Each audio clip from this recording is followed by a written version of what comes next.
ভারতের ইতিহাসে এমন কিছু মহাপুরুষ আছেন যাদের জীবন শুধু একটি ধর্ম বা একটি সম্প্রদায়কে ঘিরে নয়, সমগ্র মানব জাতিকে ভালোবাসা, ভক্তি ও শান্তির পথ দেখিয়েছে। তাদের মধ্যে অন্যতম হলেন শ্রী চৈতন্য মহাপ্রভু। কিন্তু তিনি কে ছিলেন, কেন তাকে ভগবানের অবতারে আবার কেউ মহান সমাজ সংস্কার বলে মনে করেন? আজকের ভিডিওতে আমরা জানব তার জীবন, আদর্শ ও তার অমর অবদানের কথা।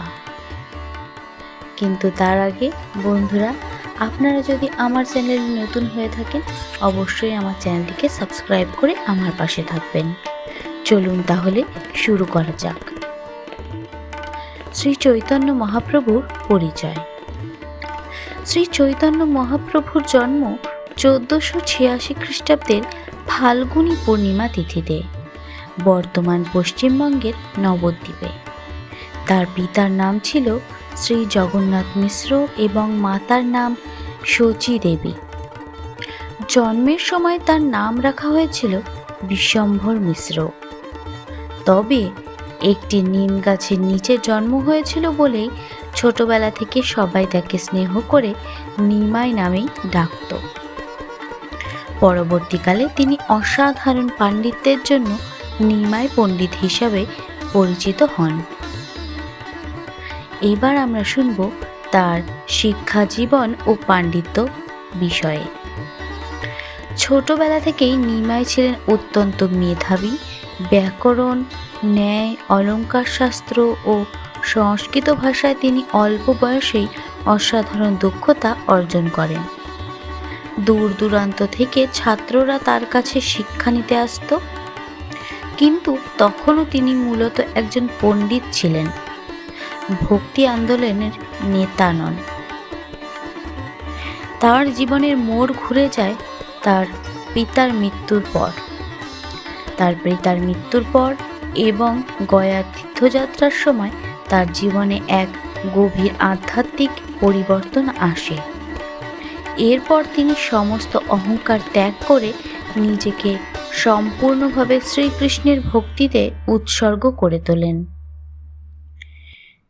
তিনি বিশ্বাস করতেন ঈশ্বরকে পাওয়া সবচেয়ে সহজ পথ হল প্রেম, ভক্তি এবং তার নাম স্মরণ করা। বন্ধুরা, এবার আমরা শুনব তার ভক্তি আন্দোলনের সূচনা সম্পর্কে। চলুন তাহলে শুরু করা যাক। শ্রী চৈতন্য মহাপ্রভু ঘরে ঘরে কৃষ্ণ নামের প্রচার শুরু করেন। তিনি সকলকে একত্রে কীর্তন করবার আহ্বান জানান। তার কাছে ধনী, গরিব, ব্রাহ্মণ, শূদ্র, নারী, পুরুষ নির্বিশেষে সকলেই ছিলেন সমান। তিনি বলতেন, মানুষের পরিচয় তার জন্ম নয়, তার ভক্তি ও চরিত্র।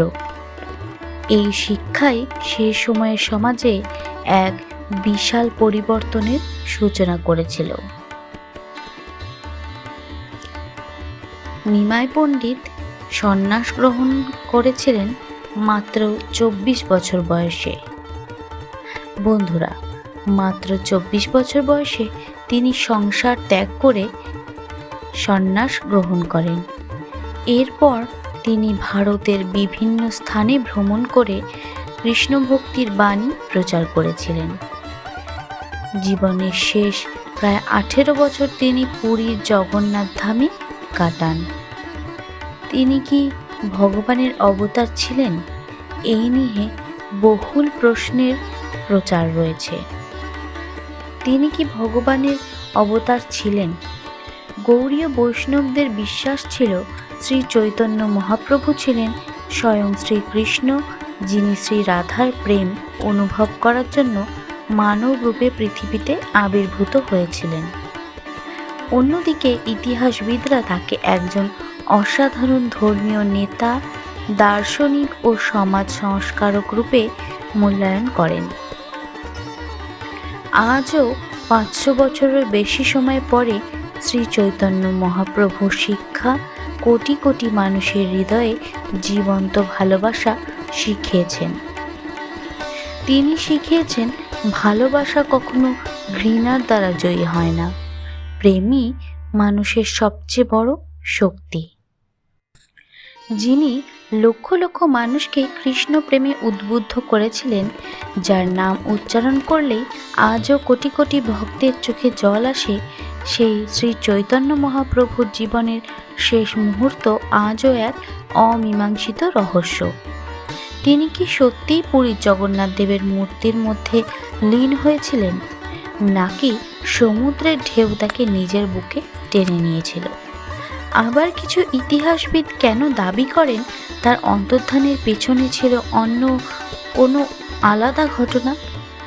আজ আমরা জানব শ্রী চৈতন্য মহাপ্রভুর অন্তর্ধান নিয়ে প্রচলিত বিভিন্ন মত, শাস্ত্রীয় বিষয় এবং ঐতিহাসিক আলোচনা সমূহ।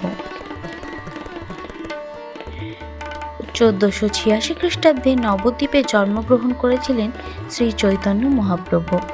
ছোটবেলায় তার নাম ছিল নিমাই। তিনি ছিলেন অসাধারণ পণ্ডিত, কিন্তু পরবর্তীকালে তার জীবন সম্পূর্ণরূপে বদলে যায়। তিনি কৃষ্ণ প্রেম ও হরিনাম সংকীর্তনের মাধ্যমে ভক্তি আন্দোলনের এক নতুন যুগের সূচনা করেছিলেন। জীবনের শেষ পর্বে তিনি পুরীতে বাস করতে শুরু করেন। দিনের পর দিন তিনি শ্রী জগন্নাথ দেবের দর্শন, নাম সংকীর্তন এবং গভীর কৃষ্ণপ্রেমে নিমগ্ন হয়ে থাকতেন। কিন্তু 1533 বা 1534 সালের দিকে বিভিন্ন গ্রন্থে বিভিন্ন মত পাওয়া গেলেও হঠাৎ করেই তিনি জনসমক্ষে তাকে আর দেখা গেলেন না। এরপর থেকেই শুরু হয় ইতিহাসের অন্যতম বড় রহস্য। প্রথম মত হিসাবে শ্রী জগন্নাথ দেবের বিগ্রহে লীন গৌড়ীয় বৈষ্ণবদের মধ্যে একটি প্রচলিত বিশ্বাস। একদিন মহাপ্রভু গভীর ভাবাবেশে জগন্নাথ মন্দিরে প্রবেশ করেন এবং ভগবান জগন্নাথের বিগ্রহে লীন হয়ে যান। ভক্তদের কাছে এটি অলৌকিক ঘটনা ও ঈশ্বরীয় লীলার সমাপ্তি বলে অনেকে মনে করেন।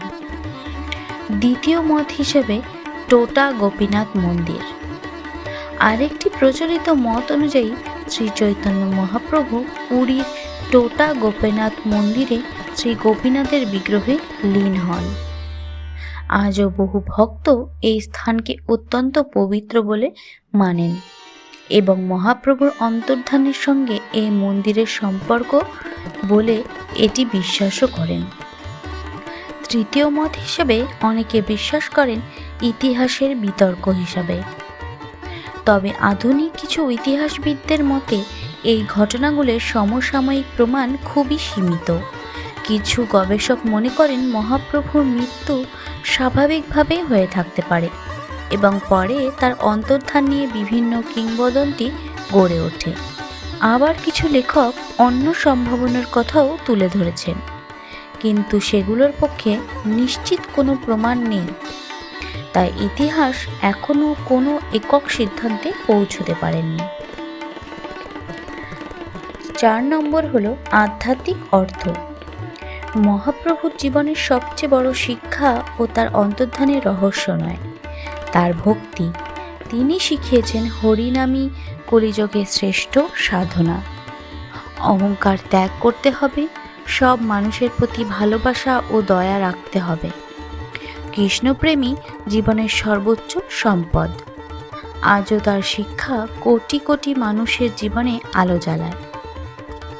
পঞ্চমত শক্তিশালী সমাপ্তি হল শ্রী চৈতন্য মহাপ্রভুর অন্তর্ধান হয়তো আজও রহস্যে ঢাকা, কিন্তু তার রেখে যাওয়া প্রেম, ভক্তি ও হরিনামের শিক্ষা কখনো কিন্তু হারিয়ে যাবে না। আপনার কি মনে হয়, মহাপ্রভু কি সত্যি জগন্নাথ দেবের বিগ্রহে লীন হয়েছিলেন, নাকি ইতিহাসের কোনো অজানা অধ্যায় এখনও আমাদের অজানা? আপনার মতামত কমেন্টে লিখুন, আর ভিডিওটি ভালো লাগলে একটি লাইক করুন, শেয়ার করুন এবং এমনই পুরাণ ও ইতিহাসধর্মী আধ্যাত্মিক রহস্যের ভিডিও দেখতে আমার চ্যানেলটিকে সাবস্ক্রাইব করুন। জয় শ্রী চৈতন্য মহাপ্রভু।